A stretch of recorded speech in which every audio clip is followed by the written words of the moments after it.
वो तो बाप के नाम को काटता है।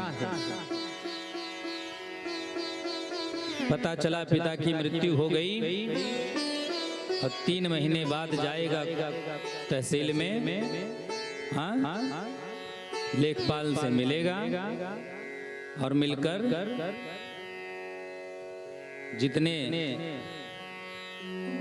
जमीन में जितना नाम होगा, हाँ, पिता का, उन सब नामों को कटवाएगा। बोलेगा अब पिताजी का नाम काटकर मेरा नाम लिख दीजिए। बताइए, तो नाम चलाता है कि काटता है? काटता है। अच्छा, तो ठीक है, एक लड़का ही दे दिया जाए, आपके आशीर्वाद से लड़का हो जाए। लड़का हो जाए। लड़का क्या करता है? अरे लड़का हो जाएगा तो मेरे वंश भी चलेगी। अरे लड़का हो जाएगा तो लड़का तो हमेशा आपसे लड़ता ही रहेगा, हाँ? धन के लिए, जमीन के लिए, जायदाद के लिए, हाँ? वो तो हमेशा लड़ता रहता है।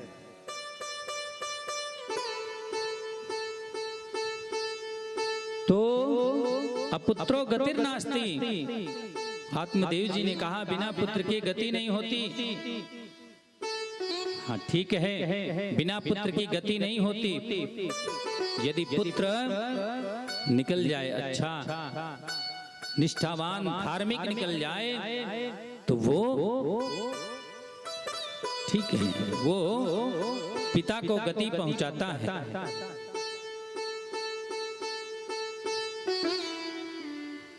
बहुत समझाया ब्राह्मण देवता ने, आत्मदेव जी ने ब्राह्मण देवता को, पर ब्राह्मण देवता को समझ में नहीं आया। उन्होंने कहा बस आप मुझे ज्ञान मत दीजिए, जैसे भी हो तैसे आप मुझे एक संतान की प्राप्ति करा दें। ब्राह्मण देवता के मस्तक को देखा संत जी ने, तो संत जी ने कहा सप्त जन्मावधिश्चैव पुत्रो नैव च। हे ब्राह्मण देवता, आपको इस जन्म में क्या, मैं आपके मस्तक की लकीर को देखकर बता रहा हूँ, मस्तक की रेखा को देखकर बता रहा हूँ कि आपको अगले 7 जन्मों तक कोई पुत्र नहीं हो सकता, कोई संतान नहीं हो सकती। अब तो आत्मदेव जी संत जी के चरणों में गिर गए कि महात्मा अब आपको मुझे पुत्र दें। यदि आप पुत्र नहीं दे सकते तो आप मुझे मरने से भी मत रोकिए।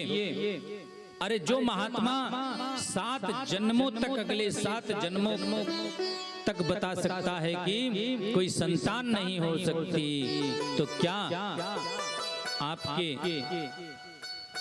कहने से, आपके आशीर्वाद से क्या मुझे पुत्र नहीं प्राप्त हो सकता? अब आप मुझे या तो पुत्र दें या तो मुझे मरने दें। अब बेचारे संत जी परेशान हो गए। संत जी ने सोचा कि अब क्या किया जाए, किसी तरह इसको सांत्वना दिया जाए, नहीं तो ये ब्राह्मण हमारे सामने आत्महत्या कर लेगा तो ब्रह्म हत्या का पाप मुझे लगेगा। यदि ब्राह्मण मर गया तो ब्रह्म हत्या का पाप मुझे लगेगा। इसलिए संत जी ने एक फल लिया, निकाला अपनी झोली से और उस फल को संत जी को, ब्राह्मण देवता को दे दिया। और ब्राह्मण देवता से कहते हैं कि आप जाओ, इस फल को अपनी पत्नी को खिला देना और इससे एक सुंदर सा बालक होगा। फल लेकर ब्राह्मण देवता आए और उस फल को अपनी पत्नी धुंधली को दिया और धुंधली से कहते हैं कि देवी आप इस फल को खा लेना और इस फल को खा लेने से आप गर्भवती हो जाओगी और हमें संतान की प्राप्ति हो जाएगी। ब्राह्मण देवता इतना कहकर चले गए। अब धुंधली उस फल को लेकर देख रही है, उस फल को लेकर देख रही है, सोच रही है कि क्या कहीं फल को खाने से आज तक किसी को बच्चा हुआ है। अब पता नहीं कहां से ये फल लाए हैं। मन में उल्टा सीधा विचार चल रहा है। उसी समय उसकी बहन आती है। उसकी बहन जब आई तो धुंधली ने कहा, अरे बहना, बहुत अच्छे समय पर तुम आई हो। अरे मैं ये फल लेकर सोच रही हूँ कि इस फल का क्या किया जाए। और ये फल किसी महात्मा ने दिया है और उन्होंने कहा कि फल खाओगी तो गर्भवती हो जाओगी। अरे बहना, अब तू ही बता, क्या फल को खाने से कोई गर्भवती हुई है आज तक जो मैं हो जाऊं? उसकी बहन भी उसी प्रकार से थी, मन और बुद्धि। अब मन और बुद्धि ने कुछ रचा। तो उसकी बहन ने कहा कि अरे बहना, कहाँ ये साधु संतों के झमेले में पड़ती हो? ये तो साधु संतों का यही कहना है।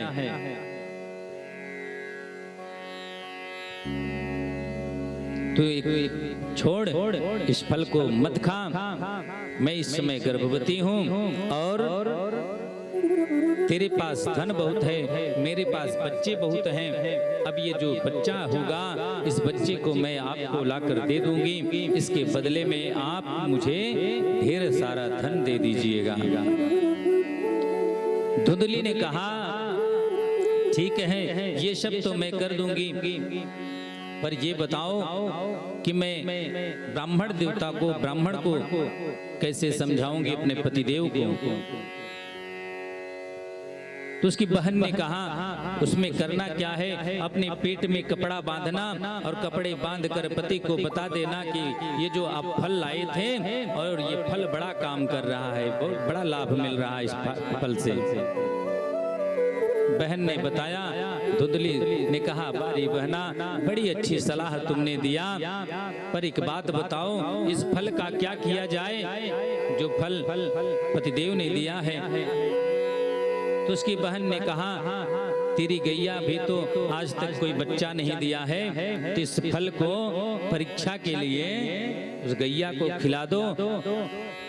परीक्षा हो जाएगी कि ये महात्मा का फल देने से क्या बालक हुआ। तो परीक्षण के लिए इस फल को गैया को खिला दो। धुंधली ने उसी प्रकार से किया, उस फल को लिया, फल को गैया को खिला दिया। और फल को जैसे ही गैया को खिलाया तो गैया तो तेजस्विनी हो गई, चमकने लगी। गैया के शरीर से तेज चमकने लगा। धुंधली समझ गई कि ये फल कोई साधारण फल नहीं था, पर क्या करे। अब पेट में कपड़े को बांध लिया और पतिदेव को बताने लगी कि बहुत अच्छा काम कर रहा है, मैं फल के फलस्वरूप मैं गर्भवती हो गई। कालांतर में उसकी बहन को बालक पैदा हुआ और रातों रात उस बालक को अपने पति से अपनी बहन धुंधली के पास भिजवाती है और धुंधली ढेर सारा धन देती है।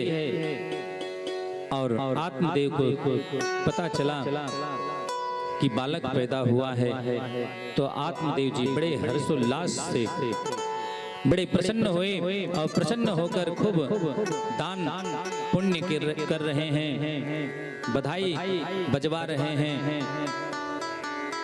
कहते हैं कि ठीक 3 महीने के बाद जिस फल को गैया को खिलाया था, उस गैया ने भी एक सर्वांग सुंदर बालक उत्पन्न किया, जिसका सारा शरीर मनुष्य के जैसा था, पर जो कान थे वो गाय के समान थे। अब तो आत्मदेव जी का खुशी का पारा नहीं रहा। खूब धूमधाम से बधाई बजवाई, मिठाइयाँ बांटी और नामकरण संस्कार करने के लिए ब्राह्मणों को बुलाया। ब्राह्मणों ने नामकरण संस्कार किया कि ये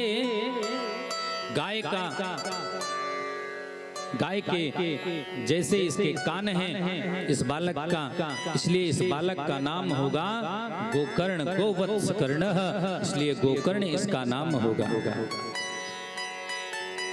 धुंधली का जो बालक था उसका नामकरण करने जा ही रहे थे, ब्राह्मण देवता उसी समय धुंधली पहुंच जाती है। धुंधली ने कहा कि ब्राह्मण देवता, इस बालक को मैंने अपने गर्भ में 9 महीने तक लेकर ढोया है। कितनी पीड़ा मुझे हुई थी वो मैं ही जानती हूँ, इसलिए ये मेरा बालक है और मेरे बालक का नाम मेरे नाम के अनुरूप होना चाहिए। जैसा मेरा नाम है उसी प्रकार से मेरे बेटे का भी नाम होना चाहिए। मेरा नाम धुंधली तो मेरे बेटे का नाम धुंधकारी होना चाहिए। नाम पड़ गया धुंधकारी। अब जैसे जैसे दोनों बालक बढ़ते गए उसी प्रकार से गुण और अवगुण उन बालकों में होते गए। जो गाय के बालक थे गोकर्ण जी बड़े ही विद्वान हुए। गोकर्णो पंडितो ज्ञानी धुंधकारी महाखलह। धुंधकारी जो था वो महामूर्ख हुआ। पढ़ने के लिए आत्मदेव जी भेजते तो पढ़ाई के लिए गोकर्ण जी जाते, अच्छे पढ़ते, पढ़कर आते, विद्वान हो गए। और धुंधकारी जाता वो रास्ते से ही लौटकर वापस चला आता घर और बालकों के साथ खेलता कूदता, मारता पीटता यही करता था। धुंधकारी का यही काम। तो धुंधकारी महामूर्ख हुआ। एक दिन धुंधकारी अपने पिता के पास पहुंचा और पिता से कहता है कि पिताजी आप मुझे धन दो, मुझे धन चाहिए। आत्मदेव जी ने कहा बेटा मेरे पास धन कहाँ है जो मैं तुझे दूं? जो कुछ था तुमने पहले ही ले लिया, अब मेरे पास तुझे देने के लिए कुछ नहीं है। धुंधकारी कहता है पिताजी वो धन किस काम का जो बेटे के काम ना आए, वो धन किस काम का? पर आत्मदेव जी मना किया और धुंधकारी ने आज अपने पिता को लात मारी है।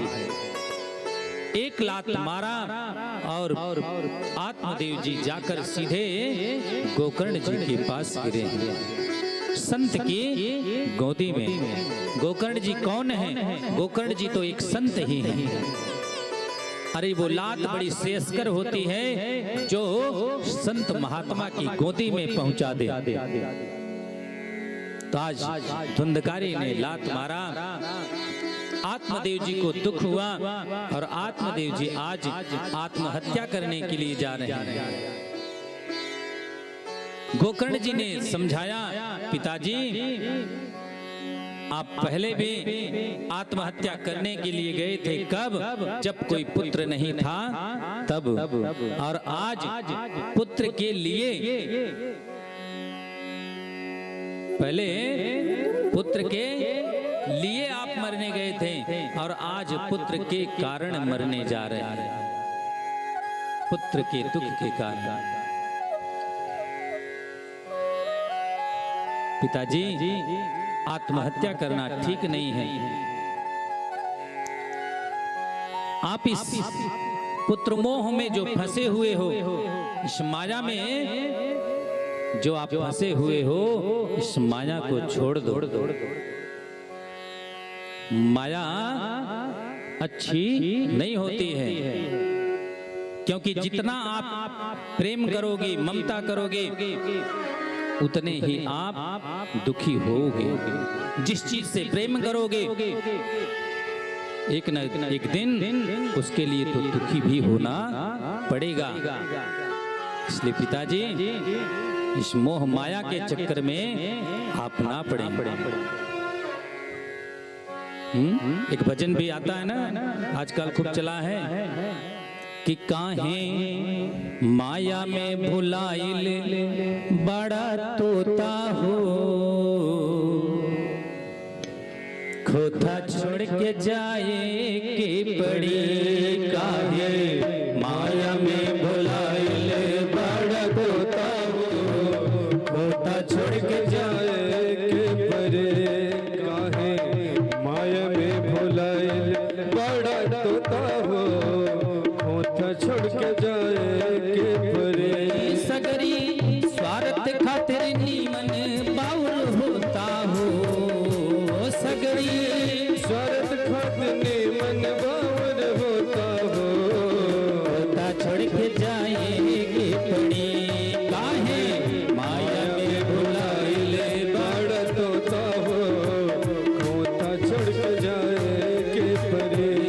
काहे माया में भुलाइले बड़ा तोता हो, होता छोड़ के जाए के पड़ी। काहे माया में भुलाइले बड़ा तोता हो होता छोड़ के जाए के परे।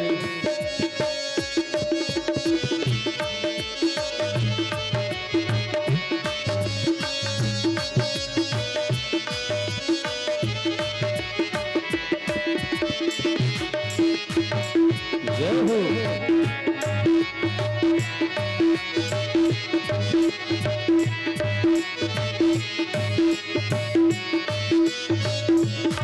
और सत्य भी है, चाहे जो भी हम जितना महल कोठी बैंक बैलेंस सब बना लें, पर वो सब छोड़ के एक न एक दिन तो जाना ही पड़ेगा। इसलिए माया के चक्कर में ज़्यादा नहीं पड़ना चाहिए। माया के चक्कर में पड़ोगे तो दुख झेलना पड़ेगा। और क्या कहते हैं, लाख करोड़ चाहे कितना कमीबा, लाख करोड़ चाहे कितनो कमाएबा, लाख करोड़ चाहे कितना कमीबा, लाख करोड़ चाहे कितनो कमाएबा, खाल खियाल नात काले के जईबा, खाल खियाल नात काले के जईबा, लाख करोड़ चाहे कितना कमईबा, लाख करोड़ चाहे कितनो कमाएबा, कथवा कराल नात काले के जईबा, कथवा कराला नात काले के जईबा, तोहार छीन जाई पहिर लंगोटा हो, तोहार छीन जाए पैगल मोटा हो, खोता छोड़ के जाए के पड़ी। काहे माया में बुलाइले बड़ा तोता हो, खोता छोड़ के जाए के पड़ी। काहे माया में भुलाइले बड़ा तोता हो होता छोड़ के जाए के परे। जय हो।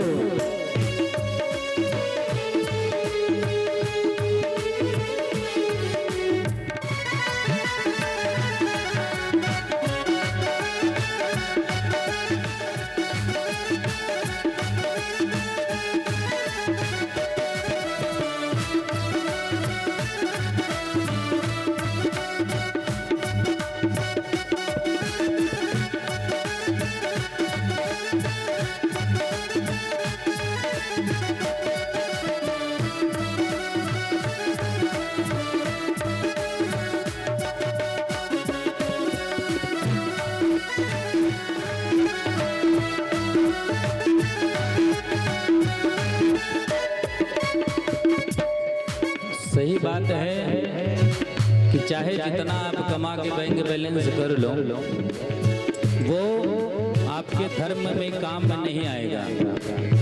धर्म के काम में कब आएगा वो धन, जब आप धर्म के काम में लगाओगे। वो धन का सही उपयोग तभी होगा जब आप भगवान के काम में लगाओगे। हाँ, अन्य काम में तो लोग लगाते हैं, पर देखिए बाबू साहब जो भी धन खर्च कर रहे हैं इस कथा के माध्यम से, ये सब यही असली बैंक बैलेंस इनका जमा हो रहा है। बाकी जो SBI में जमा किए हो, चाहे बैंक ऑफ बड़ौदा में जमा किए हो, चाहे यूनियन बैंक में और चाहे विदेशी बैंक में जमा किए हो, वो किसी काम में आने वाला नहीं है। असली बैंक ये है, इस असली बैंक में जो जमा होगा वही साथ में जाने वाला है। बाकी तो UBI में रह जाएगा, SBI में रह जाएगा और विदेशी बैंकों में रह जाएगा, साथ में नहीं जाएगा। ये बैंक, ये जो बैलेंस है यही साथ में जाएगा। किसी ने कहा भी ना, धनानि भूमौ पशुवस्य गोष्ठे नारी गृहद्वार जनः श्मशाने। धनानि भूमौ, धन जो है यहीं पड़ा रह जाएगा। भूमि, जमीन जायदाद चाहे जितने बना लो, सब यहीं रह जाएगा, साथ में नहीं जाएगा। पशुवस्य गोष्ठे, पशुओं से चाहे जितना प्रेम कर लोगी वो भी आपके साथ नहीं जाएगा, गौशाले में बंधा रह जाएगा।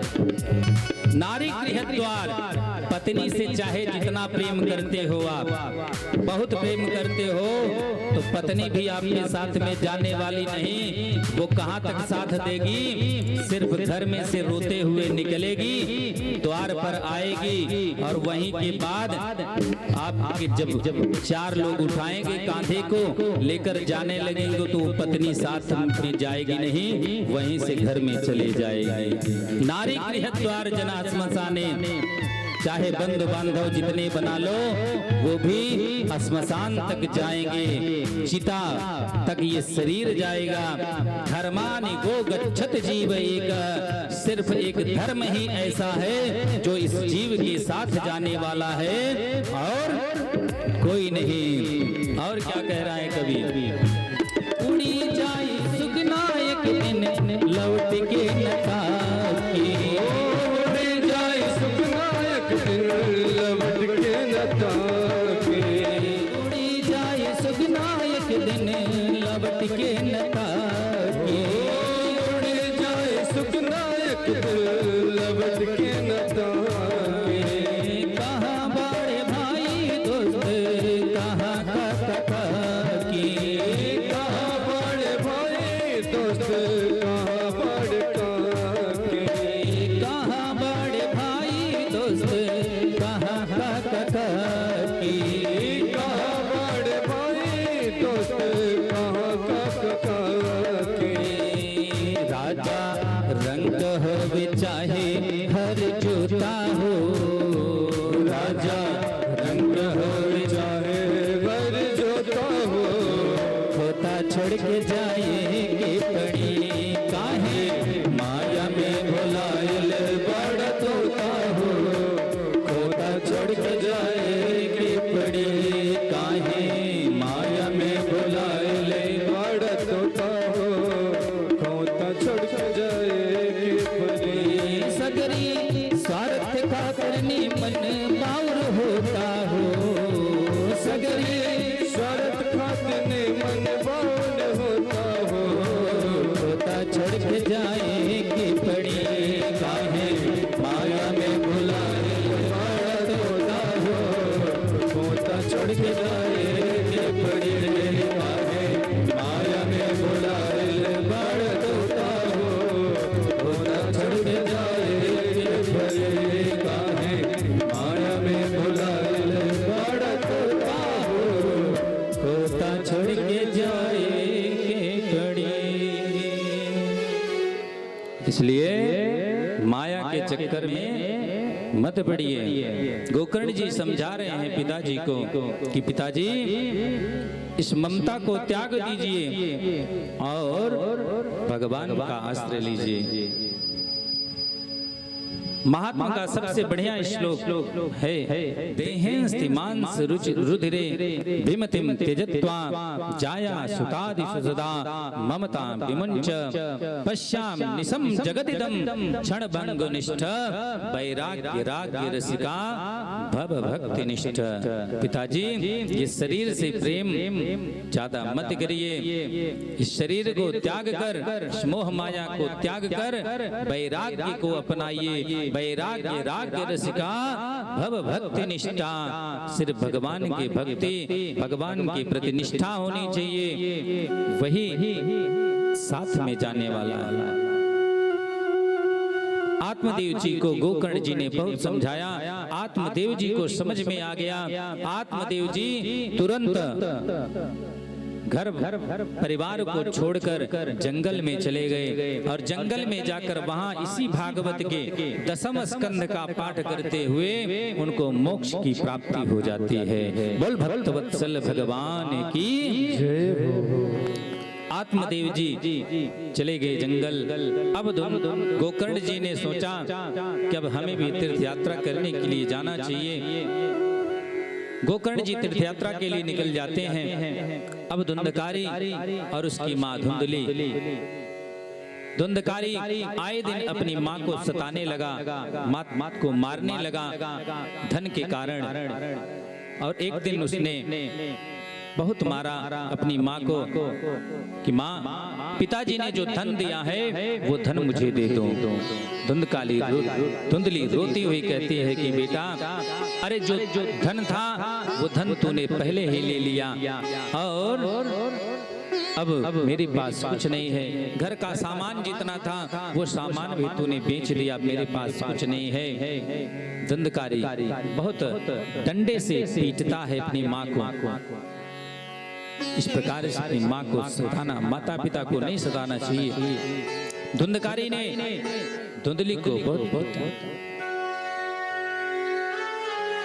अर्धरात्रि में धुंधली ने विचार किया क्या किया जाए। तो रात में उठती है, सामने एक कुआं रहता है और उसी कुएं में जाकर अपने प्राणों का प्राणांत कर देती है। अंत में धुंधली अपने प्राणों का प्राणांत कर दिया, मर गई। अब धुंधकारी जो था, धुंधकारी घर में अकेला आए दिन बड़ी बड़ी चोरियां करता। एक दिन तो वो 5 वेश्याओं को अपने घर में ला रख दिया और उन्हें वेश्याओं के साथ रहने लगा। एक दिन राजा के यहाँ बहुत बड़ी चोरी किया। राजा के यहाँ जब बड़ी चोरी किया तो वो लाकर उन 5 वेश्याओं को दिया। तो 5 वेश्याओं ने आपस में विचार बनाया कि ये धुंधकारी जो है आए दिन बड़ी बड़ी चोरियां करता है। आज तो ये राजा के यहाँ चोरी करके आया है। यदि राजा को पता चलेगा तो राजा इस धुंधकारी को दंड देगा, तो ये मेरा भी नाम, हम लोगों का नाम भी बताएगा, तो वो राजा हमको भी दंड देगा। इसलिए इसका कुछ करना चाहिए। रात्रि हुई, रात्रि में 5 वेश्याओं ने धुंधकारी को खूब मदिरा पिलाया। मदिरा पिलाकर जब धुंधकारी बेहोश हो गया, होश में नहीं था, तो उस 5 वेश्याओं ने मिलकर उसके गले को दबाने लगे कि इसके गले को दबाकर मार दिया जाए। जब गले को दबाने लगे तो धुंधकारी चिल्लाने लगा, रोने लगा। तो एक वेश्या जाकर चूल्हे से आग को लाती है और उस आग को धुंधकारी के मुंह में भर देती है और देखते ही देखते धुंधकारी का प्राणांत हो गया। धुंधकारी मरा। 5 वेश्याओं ने उस धुंधकारी को उसी घर में गड्ढा खोदकर और उसी में बंद करके वहां से चली गई। ये 5 वेश्याएं कौन हैं? कहते हैं ये 5 वेश्याएं शब्द, रूप, रस, स्पर्श, गंध, ये 5 वेश्याएं ही हैं। ये धुंधकारी कौन है? ये धुंधकारी ये जीव है, हम सब धुंधकारी हैं और इन्हीं 5 वेश्याओं में लगे हुए हैं। 5 वेश्याओं से कौन? शब्द। ये शब्द जो है मुख अच्छे अच्छे शब्दों का प्रयोग करना चाहता है। रस, जीभ जो है अच्छे स्वाद को चाहती है कि अच्छा खाने को मिले, अच्छा स्वाद मिले। ये कान जो है ये नासिका जो है गंध, अच्छे गंध को चाहती है। ये हाथ जो है अच्छे स्पर्श को चाहते हैं। रूप ये स्वरूप सुंदर हो, इसी सुंदरता के चक्कर में फंसे हुए हैं। कि यही 5 वेश्याएं हम सबको जकड़े हुए हैं। सभी अच्छे अच्छे खाने को, पीने को, रहने को चाहते हैं और उसी के कारण फंसते चले जाते हैं।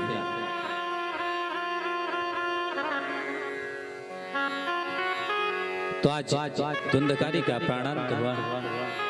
कहते हैं तीर्थ यात्रा करते समय गोकर्ण जी को पता चला कि उनके माता और उनके जो भाई हैं उनका प्राणांत हो गया। पिताजी का